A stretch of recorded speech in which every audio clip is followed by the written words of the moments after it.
Los poderes del diablo. Siempre me he preguntado por qué los hombres temen tanto al infierno, quizá porque es lo desconocido. O quizá, porque en el fondo saben que lo merecen. Yo no lo temía. Desde que era niño, crecí convencido de que el poder estaba reservado solo para los valientes. Y que si había que ensuciarse las manos para alcanzarlo, lo haría con gusto. Así que cuando el diablo se me apareció una noche, mientras el mundo dormía, no sentí miedo. Sentí oportunidad. Lo vi entre sombras, en la esquina de mi habitación. No traía cuernos ni tridente. Solo un rostro sereno, ojos oscuros como la muerte y una voz que no necesitó sonido para hablarme. Te concederé un deseo, dijo.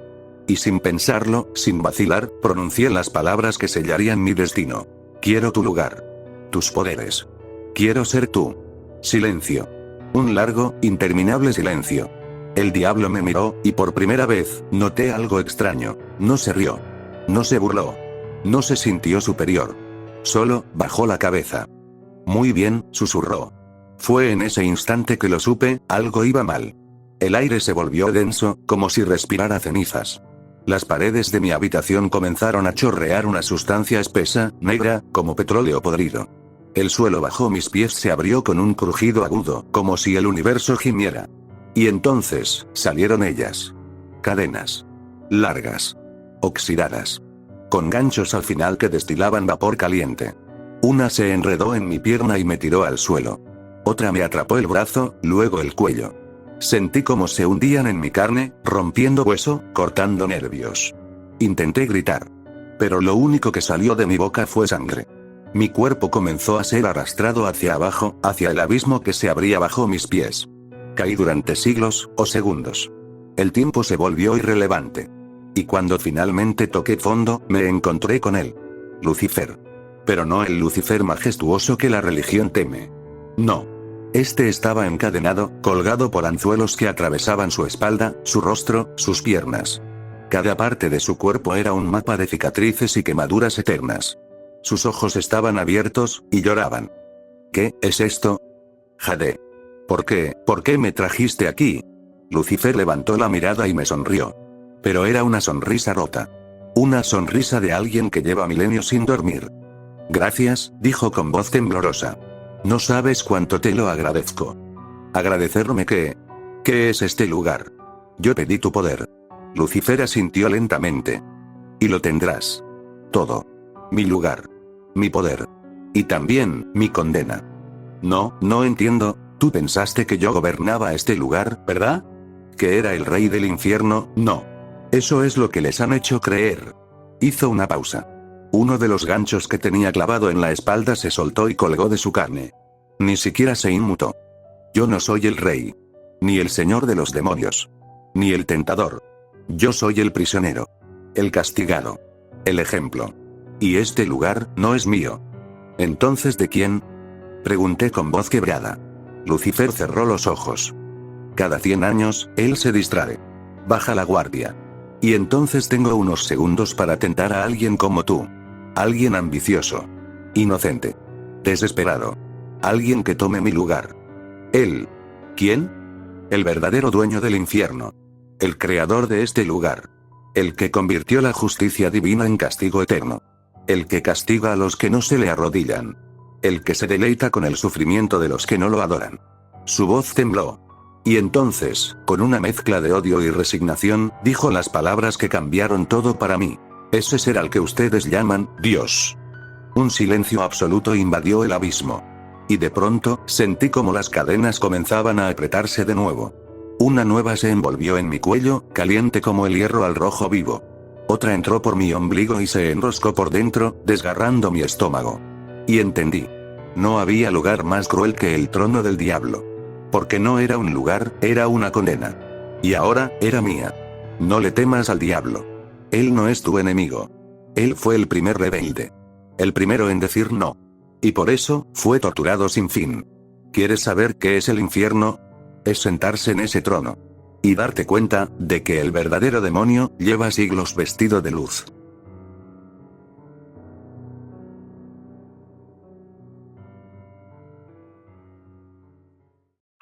La billetera en la alcantarilla.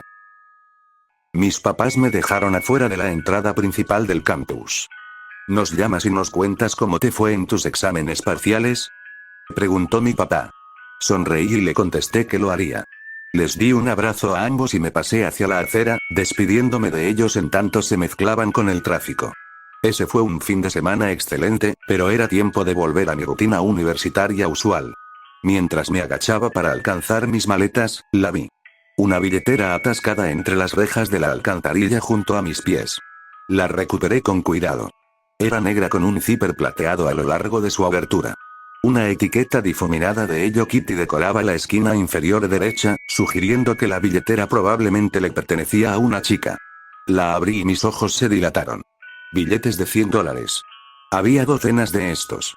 Retomé conciencia de mis alrededores, cerciorándome de que nadie me hubiera visto. Me dirigí con prontitud hacia la seguridad y privacidad de mi dormitorio. $4.000. Ninguna identificación. Sin embargo, había una fotografía de una joven del tamaño de una foto de graduación. Tenía un cabello entre castaño y rubio, a la altura de sus hombros, y una gran sonrisa de porrista. Era linda, y lo siguiente que supe fue que me había olvidado del dinero, distrayéndome con la fotografía. Fui noqueado de mi ensueño cuando escuché pisadas afuera. Mis compañeros de cuarto llegarían en cualquier momento, y no quería que me cacharan con todo ese efectivo, así que lo puse de vuelta en la billetera y me quedé con la foto. Hice una pequeña investigación sobre la chica de la foto. Me tomó algo de tiempo, pero al fin pude descubrir que su nombre era Rebecca. Las personas la llamaban Becky. Habiendo conseguido su nombre, fue solo cuestión de tiempo para encontrarla. Era una estudiante de primer año que trabajaba medio tiempo en un complejo deportivo. El local estaba en proceso de ser renovado a una escala masiva. Cuando me acerqué, pude jurar que parecía como si hubiese sido azotado por una bomba. Una vez adentro, no me tomó mucho localizar a Becky. Estaba sentada en la cabina de la entrada. No se veía para nada como la chica de la foto. Mientras que la chica de la foto era de ojos centelleantes y alegres, esta chica se veía sombría y cansada. ¿Becky?, pregunté. Ella me miró. Esperaba, en cierta forma, poder verla sonreír, pero no lo hizo. De hecho, por la manera en la que me vio, me hizo sentir como que si la estuviera molestando. ¿Sí?, me contestó. Tengo algo para ti. Saqué mi calibre 22 de mi mochila. Becky no tuvo mucho tiempo para reaccionar cuando le descargué 2 municiones en la cabeza. Abandoné el establecimiento rápidamente. En mi camino de vuelta al dormitorio, envié un mensaje de texto desde mi teléfono prepago. Está hecho. Espero la segunda mitad del pago.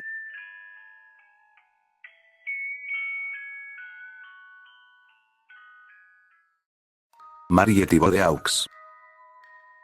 Marie Thibaud de Aux, 1801-1881, fue una mujer admirable. Era amable, inteligente, firme y nunca llegó a mentir. También era una alta sacerdotisa gurú. Residió en Nueva Orleans su vida entera, estableciendo, desde una época temprana, su reputación como una potente curandera y clarividente. Las personas viajaban decenas de kilómetros solo para visitar su boticario, y muchos probaron sus brebajes legendarios. Para la década de 1870, se había convertido simultáneamente en una de las figuras más temidas y veneradas de Luisiana. En 1881, un dueño de tierras llamado Jacob Parrish viajó a Nueva Orleans desde Baton Rouge. Parrish era vastamente rico y devotamente religioso, pero poseía una fascinación mórbida por lo oculto. Había contratado un batallón de exsoldados de la guerra civil, la cual concluyó hace poco, y marchó con ellos a Bourbon Street y hacia la tienda de Marie. A pesar de las protestas de sus asistentes, Marie le concedió a Parrish una audiencia. Él había escuchado los rumores de que la gran reina vudú descubrió el secreto de la vida eterna, y demandó que se lo encomendara. Siempre manteniendo la compostura, Marie lo corrigió. Había, en efecto, descubierto un ritual que conferiría inmortalidad, pero solo por un período de tiempo, 50 años, para ser exacto. Una vez que el ritual fuera realizado, el destinatario se levantaría de nuevo tras una muerte natural, sin tener la necesidad de comida, aire o agua, y siendo inmune a la enfermedad y totalmente impermeable al daño físico.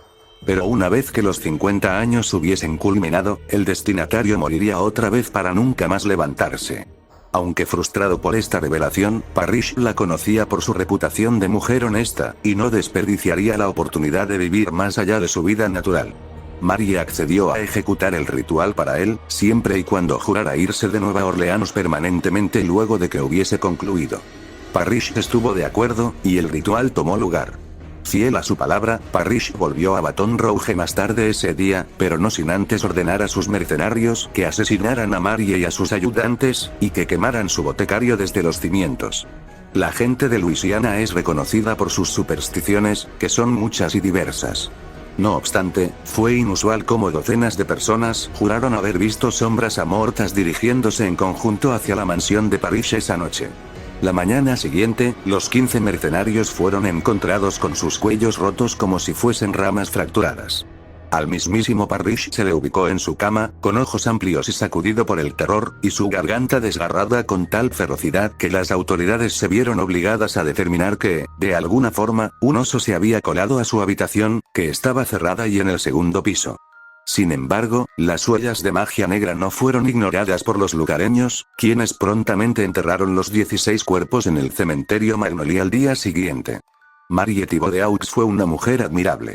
Nunca dijo una mentira, pero no se debe asumir por ello que nunca ocultara la verdad. Lo que ella no reveló fue que la resurrección no tendría efecto hasta que hubiesen pasado 72 horas desde la muerte. Cuando la tumba de Parrish fue exhumada en 1953 para ser recolocada, los trabajadores notaron, confundidos, las singularmente profundas cicatrices de arañazos en la madera dentro del ataúd.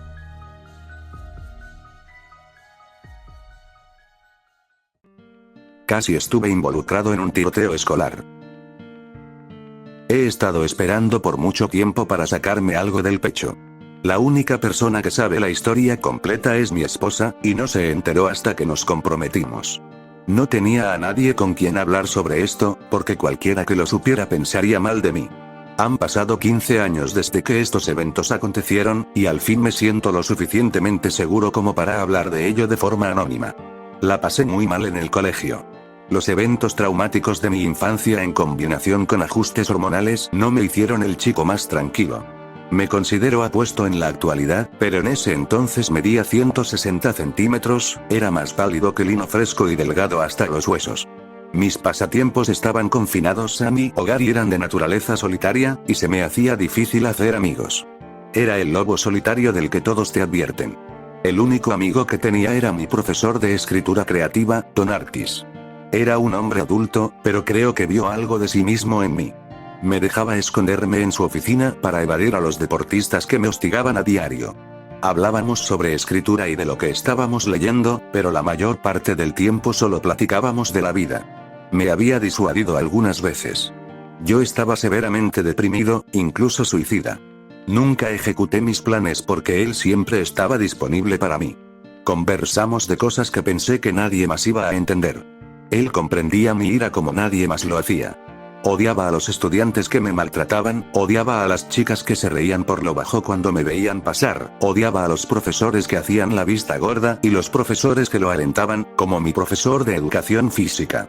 Creo que de no haber sido por Don Artis, no estaría aquí para contarles mi historia. Si no lo hubiese tenido a él para hablar, el autodesprecio, enojo y asco hubiesen burbujeado mucho antes.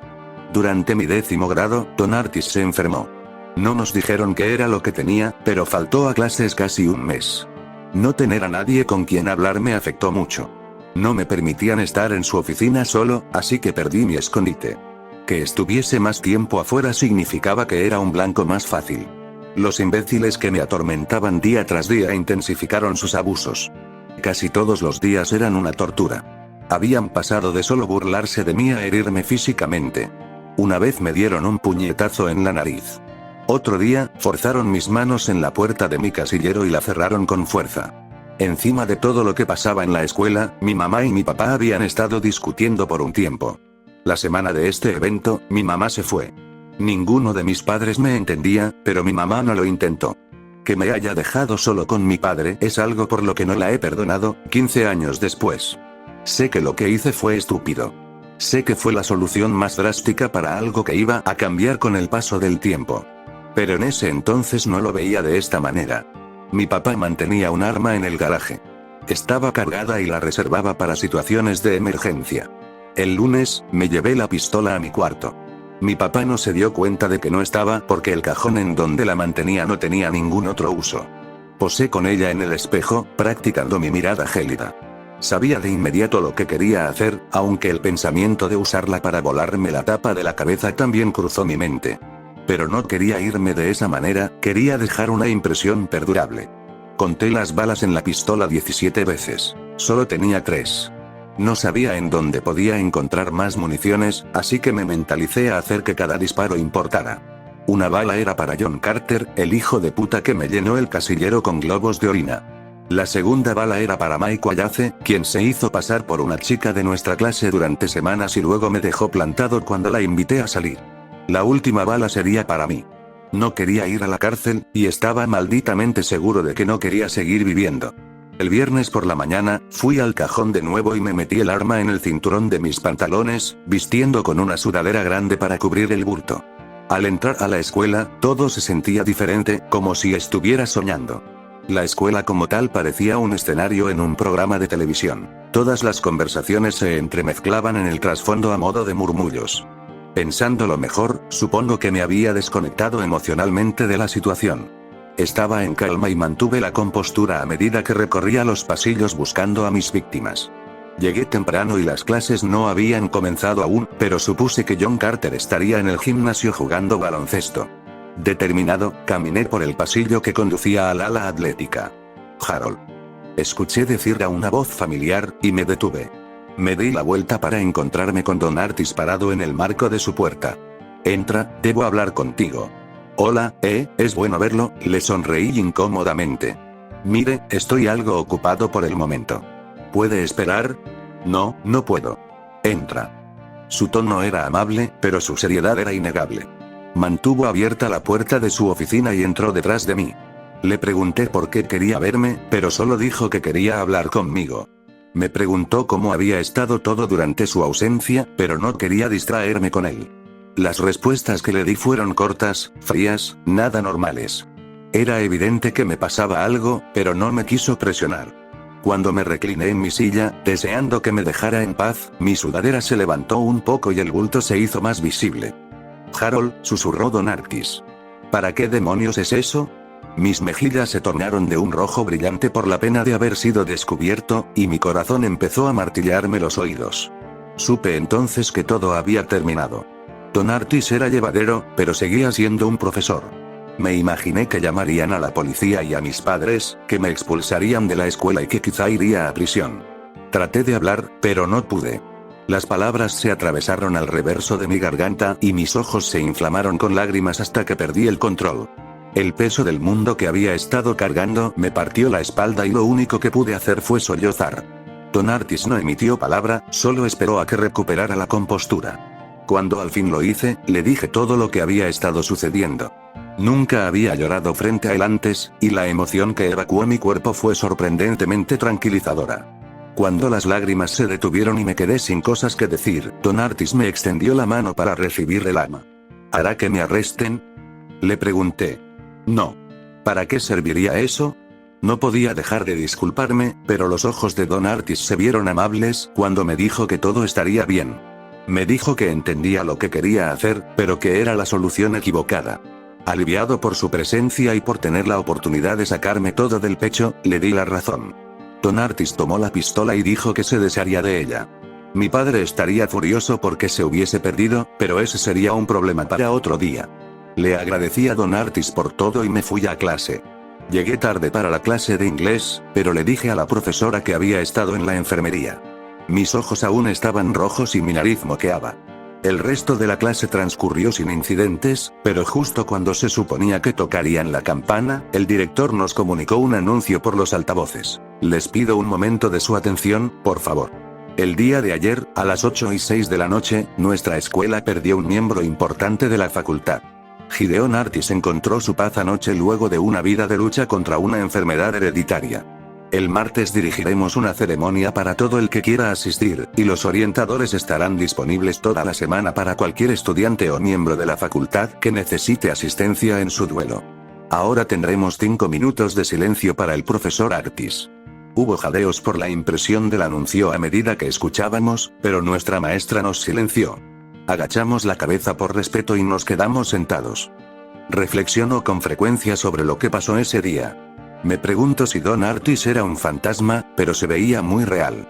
Mi estado mental ese día estaba lejos de ser óptimo, y es posible que lo haya alucinado todo, la salida que encontró mi subconsciente para impedir que cometiera un terrible error. El misterio más grande de todos es el de la pistola. Sé que la saqué del cajón de mi padre. Recuerdo contar las balas una y otra vez. Recuerdo cómo se sentía el peso en mi cinturón, y sé que se la entregué a Don Artis. El fin de semana siguiente, mi papá iría al campo de tiro y yo estaba listo para el infierno cuando no la encontrara. Solo que si la encontró, estaba en el cajón, cargada con las 3 balas. No puedo explicar la cadena de eventos, pero aún me pregunto si Don Artis quería cuidar de mí una vez más.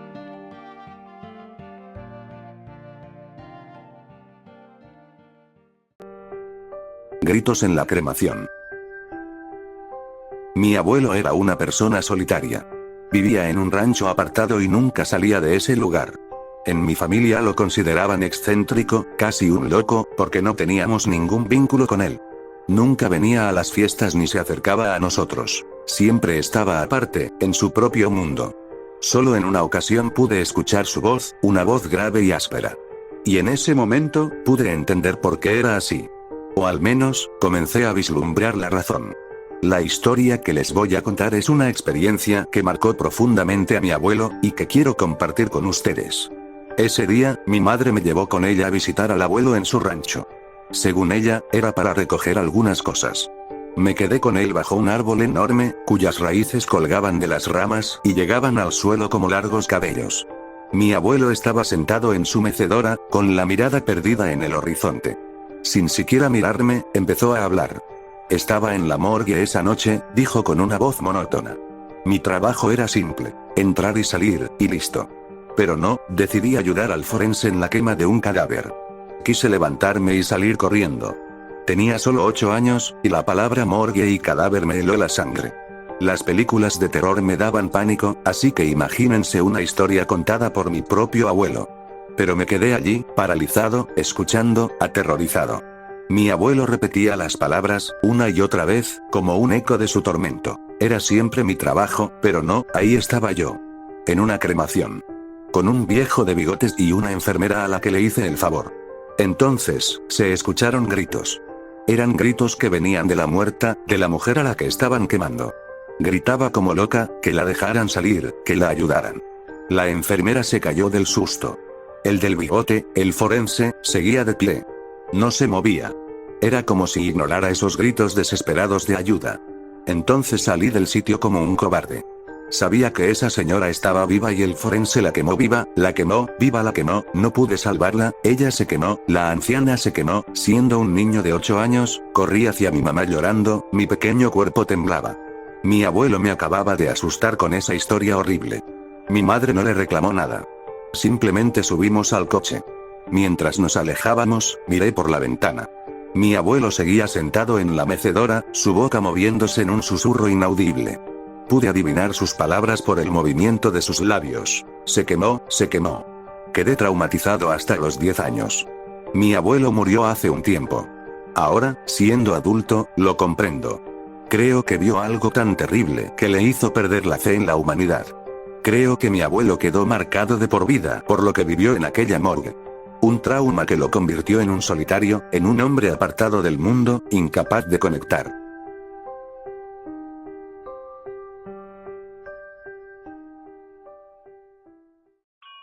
Guardianes.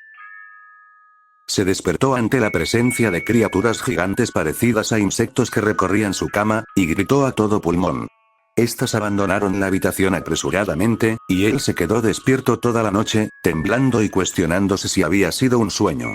A la mañana siguiente, había una trampilla en la puerta. Amasando su coraje interno, la abrió y vio a una de ellas introduciendo gentilmente un plato lleno de desayuno frito, para luego retirarse hacia una posición segura. Perplejo, aceptó el regalo. Las criaturas chillaron emocionadas. Eso pasó todos los días durante semanas. Primero creyó que lo tenían como rehén para engordarlo, pero tras un desayuno particularmente grasoso que lo dejó presionándose su estómago por la acidez, le ofrecieron el reemplazo de fruta fresca. Al igual que cocinar, también le preparaban baños calientes e incluso lo arropaban antes de dormir. Era insólito. Una noche, se despertó por disparos y gritos. Se apresuró por las escaleras, encontrando a un asaltante decapitado que era devorado por los insectos. Se sintió asqueado, pero se deshizo de los restos del cuerpo lo mejor que pudo. Comprendía que solo lo estaban protegiendo. Una mañana, las criaturas no lo dejaron salir de su cuarto.